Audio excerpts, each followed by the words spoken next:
alam niyo po kung ikukumpara ko yung pangungulungan ko dito sa Pilipinas, sa pangungulungan ng ating Tatay Digong, ay napakalayo po. Sapagkat ang kulungan po natin ay hindi po parehas ng kulungan sa ibang bansa. Si Digong po ay nakakulong sa napakaliit na kwarto. May oras po para siya ay lumabas.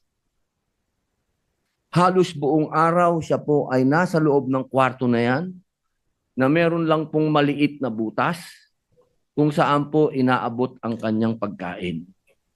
Napakahirap po dahil dito po sa atin, sa amin sa Muntinlupa, ang tawag po namin doon Bartolina.